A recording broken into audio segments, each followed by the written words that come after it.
Hello everyone, how are you all. I hope you all are doing good. I am also good.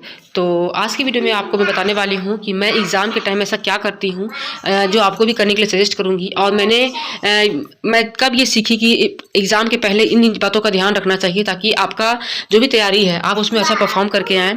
तो इस video में पूरा discuss करने वाली हूँ मैं, तो ब्लॉग को एंड तक देखिएगा। और अगर चैनल पर पहली बार आए हो चैनल को सब्सक्राइब जरूर कर लीजिएगा। मैं अपने पेपर को कवर कर रही हूँ।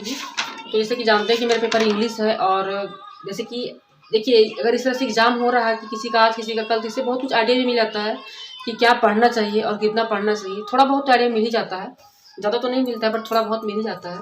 तो मैं जैसे ग्रामर का पोर्शन हो गया, जो भी ग्रामर का पोर्शन होगा वो, और लिटरेचर का जो भी पोर्शन है उसको मैं कोशिश कर रही हूँ कवर करने की। और जैसे मेरे पास बुक है तो बुक तो इतना पढ़ना पॉसिबल है नहीं, और मेरे पास इतना टाइम भी नहीं है कि मैं उसको बुक को पढूं। तो डायरेक्ट इसका क्वेश्चन में प्ले स्टोर से ही जो आता है MCQs उसको मैं पढ़ लूँगी, और थोड़ा बहुत ग्रामर देख लूँगी, थोड़ा बहुत राइटर के बारे में पढ़ लूँगी। मैं यूट्यूब चैनल से ही पढ़ रही हूँ, ऐसा कुछ नहीं है कि मैं कहाँ से पढ़ रही हूँ, यूट्यूब चैनल से ही पढ़ रही हूँ। जिनका मतलब अच्छा है उन्हीं से मैं पढ़ ले रही हूँ, और जितना टाइम मिल रहा है उसको मैं यूज़ कर रही हूँ। क्योंकि देखिए मेरे साथ यही चीज़ रहा है कि बहुत मुश्किल से टाइम निकाल के मैं पढ़ती हूँ। ऐसा कुछ नहीं है कि मेरा जो है वो टाइम टेबल एक बना हुआ है। मैं बिल्कुल जैसे कि केवल मेरा काम है घर का काम करना या पढ़ाई करना, या केवल पढ़ाई करना, ऐसा तो कुछ है नहीं। जिम्मेदारी को संभालते हुए पढ़ती हूँ, और कोशिश करती हूँ कि जितना इस टाइम को जितना मैं यूज़ कर सकती हूँ, जब तक बेबी बड़ी नहीं होती है तब तक मैं जितना इस टाइम को यूज़ कर सकती हूँ। और अगर इसी टाइम के बीच अगर मेरा लक साथ दे दे तो फिर सोने में सुहागा हो जाएगा। और हार्ड वर्क कर रही हूँ तो भगवान देख भी रहे हैं कि कितना हार्ड वर्क कर रही हूँ। तो देखिए ये प्रैक्टिस सेट मैं सॉल्व कर चुकी हूँ, ये कंप्लीट हो चुका है एक सेट, इसको मैं कल भी बताई थी आपको। और एक और प्रैक्टिस सेट है ये सेकेंड, तो इसका मैं 2 सेट कंप्लीट की हूँ, और थर्ड सेट कंप्लीट करके मैं रात में सोई थी। तो इसका आंसर मैं नहीं मैच की हूँ, मैच कर लूँगी बाद में। और अभी मैं अपना पेपर पढ़ रही हूँ, तो ये भी कंप्लीट ही हो गया है। मैं भी 2 सेट पढ़ी हूँ पेपर को अपने। और मैं इस वीडियो में ये बोलना चाहूँगी कि जिनका भी एग्ज़ाम है, जो अभी नहीं हुआ एग्ज़ाम, और तो आप घबराइए मत। देखिए एग्ज़ाम में क्या होता है कि हम लोग या कोई भी इंसान ज़्यादा पढ़ने के बाद क्या होता है कि आपका जो माइंड है वो कन्फ्यूज़ होने लगता है। और अभी के टाइम में ऐसा क्या करना है वो आपको सोचना है। तो एग्ज़ाम जैसे आपका नज़दीक है तो कोशिश कीजिए कि अच्छे से प्रॉपर नींद लीजिए, अच्छे से पानी पीजिए, अच्छे से खाना खाइए, ये ज़्यादा इम्पोर्टेंट है, ठीक है। क्योंकि मैं ये बहुत गलती कर चुकी हूँ, इसीलिए इतना जानती हूँ तो आपको बताती हूँ। पहले मैं क्या करती थी, जैसे कि ग्रेजुएशन तक बस पढ़ाई करना है, पढ़ाई करना है, इतना मैं पढ़ती थी। मैं अपना तारीफ़ नहीं कर रही हूँ, लेकिन मैं बहुत पढ़ती थी। और इसके कारण क्या होता था कि एग्ज़ाम के टाइम में तबीयत मतलब बीमार हो जाती थी मैं, और ऐसा कंडीशन आता था कि पता चल रहा है कि मतलब बहुत कंडीशन ख़राब आता था। लेकिन टच वुड की पढ़ाई अच्छे से होने के कारण एग्ज़ाम जो है वो ठीक हो जाता था, अच्छे से निकलता था, मेरा फर्स्ट डिवीज़न आता था। लेकिन वो सब तो आपका था कि आपका एकेडमिक एग्ज़ाम था, तो वो सब तो हो जाता है। लेकिन ये गलती हम लोग को इस कॉम्पिटिटिव एग्ज़ाम में नहीं करना है, ठीक है।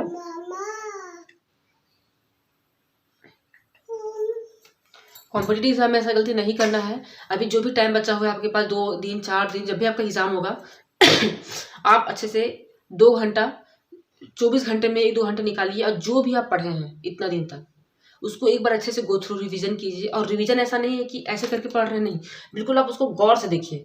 किसी भी चीज़ को बिल्कुल गौर से देखिए, मतलब आँख में उतारने की कोशिश कीजिए, ठीक है।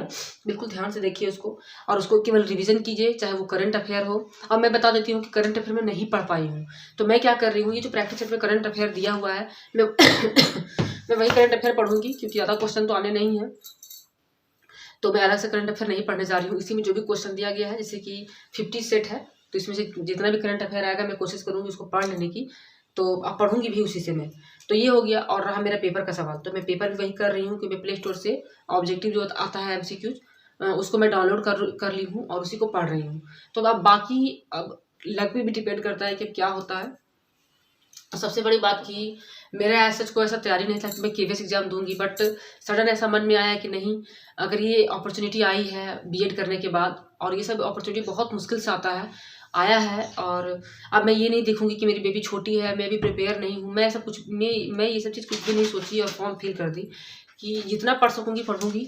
बाकी कुछ आपका अंडरस्टैंडिंग लेवल भी काम आता है, वही सब कुछ सोच के मैं इस फॉर्म को फिल की, और हर दिन अपना बेस्ट देने की कोशिश की। और एट द एंड ये हुआ कि सिलेबस भी कंप्लीट हुआ, कुछ बहुत हद तक कंप्लीट हो पाया सिलेबस, खासकर पेडागोजी सेक्शन कंप्लीट हो पाया। तो ये सब एक अचीवमेंट है जो मैं नहीं सोची थी वो मैं कर पाई। बट सबसे ज़्यादा मेन पर्पस है कि अब एग्ज़ाम में जाके परफॉर्म करना है, तो उतना भी मैं नहीं डरूंगी, क्योंकि अभी देखिए सफलता असफलता दोनों को साथ में अगर आप सोचते हैं, एक साथ सोचेंगे तो तभी आप आगे जा सकते हैं। आप अगर हमेशा सोचिएगा कि मैं एग्ज़ाम क्लियर हो जाएगा, होना ही है होना ही है, देखिए कॉन्फिडेंट ठीक है, ओवर कॉन्फिडेंट बहुत गलत होता है, ठीक है। आप सोचिए कि हाँ मेरा एग्ज़ाम क्लियर होना चाहिए क्लियर, लेकिन साथ में ये भी सोचिए कि अगर एग्ज़ाम क्लियर नहीं होता है तो क्या।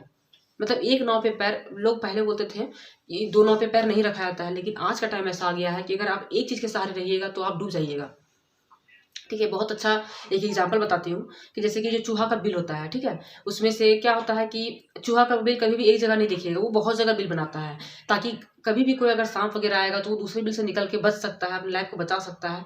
तो हमेशा आपका जो लाइफ है, आपको लाइफ में भी ऐसा ही सोचना है कि अगर ये नहीं हुआ तो ये होगा, ये नहीं हुआ तो ये होगा, एटलीस्ट ऐसा होगा कि मैं खा सकूं और दूसरे को खिला सकूं, इस काबिल में बन सकूं, अपने बच्चे का पालन पोषण कर सकूं।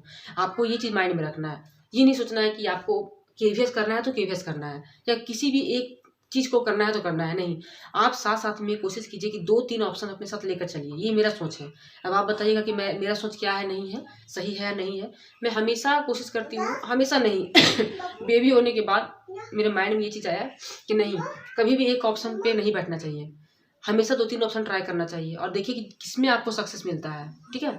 तो उस चीज़ पे ज़्यादा फोकस करना चाहिए, क्योंकि देखिए मैं 2 साल तक 1.5 साल तक मैं अच्छे से यूपीएससी की तैयारी कर रही थी, उसी दौरान मैं बीएड कर रही थी। अब सपोज दैट अगर मैं केवल यूपीएससी की तैयारी ही करती रहती और मैं बीएड नहीं करती, तो बेबी होने के बाद पॉसिबल नहीं था कि मैं यूपीएससी को कंटिन्यू कर पाती, अभी मैं केवीएस भी नहीं भर पाती।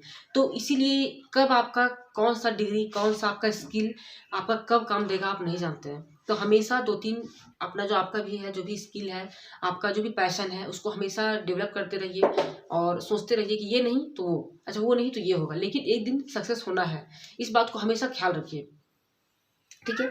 आप ये मत सोचिए कि आप केवल पढ़ने में तेज हो, आप बोलने में भी अच्छे हों, लिखने में भी अच्छे हों, दिखने में भी अच्छे हों, और आपका एक ओवरऑल पर्सनालिटी आपका अच्छा होना चाहिए। इन सब बातों को हमेशा ख्याल में रखिए। और अभी तो ये बात सोचना छोड़ ही दीजिए कि आपसे आप नहीं, आपकी तैयारी है आपसे नहीं हो सकता है, आपके लिए एग्ज़ाम नहीं है, ये सबको सोचना ही नहीं है। अगर आप जितना सोचेंगे इस चीज़ को, उतना आपका एग्ज़ाम खराब परफॉर्म हो सकता है, ठीक है। कोई नहीं जानता है कि किसका कहाँ लक है, किसका कब कौन सा लक काम करेगा। देखिए जो भी चीज़ आपकी किस्मत में, वो कभी छीन नहीं सकता है वो, ठीक है। और जो आपकी किस्मत में नहीं है वो आप चाह कर भी ला नहीं सकते हैं, तो इस बात को भी याद रखिएगा, ठीक है। बस ये हो गया कि मैं बस यही बोलना चाह रही थी कि पढ़ते रहिए अच्छे से, जितना भी पढ़ रहे हैं, और ज़्यादा बर्डन मत लीजिए, थोड़ा अच्छे से खाना पीने पे ध्यान दीजिए, थोड़ा सा रेस्ट लेने की कोशिश कीजिए। क्योंकि देखिए होता क्या है कि उतने दिन से तो हम लोग पढ़ते आ रहे हैं, थोड़ा बहुत जो भी पढ़ रहे हैं तो उसमें तो हम लोग आराम नहीं कर सके। अब लास्ट टाइम में अगर आप बॉडी को रिलैक्स नहीं दीजिएगा तो होता क्या है कि जो पढ़ाई करता है, मतलब जो मेंटल लेवल से काम करता है, उसका मेंटल लेवल थोड़ा सा ये होने लगता है, बर्डन होने लगता है। तो कोशिश कीजिए कि अच्छे से सोइए, अच्छे से पानी पीजिए, पॉजिटिव चीज़ सोचिए, और अगर हो सके तो कुछ ऐसा चीज़ सुनिए मोबाइल में, यूट्यूब में, थोड़ा बहुत टाइम निकाल के, जो आपको मतलब जिस चीज़ से आपको सुकून मिलता है, शांति मिलता है, उस चीज़ को सोचिए। क्योंकि मैं समझ सकती हूँ कि बच्चे होने के बाद या शादी होने के बाद पढ़ना पॉसिबल नहीं है। आपको उस तरह से ट्रीट नहीं किया जाता है जिस तरह से एक स्टूडेंट को किया जाता है ट्रीट। आपको अपने लिए खुद स्टैंड लेना पड़ता है। आपका एग्ज़ाम है तो आपको खुद ही टाइम निकाल के पढ़ना होगा। आपको खुद ही, मतलब एक होता है कि बहुत कम लोगों को पीछे से सपोर्ट मिलता है कि अच्छा तुम्हारा एग्ज़ाम है तो जाके पढ़ो, मैं ये हैंडल कर दे रहा हूँ या दे रही हूँ, ऐसा बहुत कम होता है। तो आपको खुद से ही प्रिपेयर करना है, खुद को प्रिपेयर करना है, ठीक है। तो बस यही बात था, तो लगा कि छोटा सा वीडियो बनाना चाहिए, क्योंकि बहुत लोग ऐसे होते हैं कि डिमोटिवेट होने लगते हैं।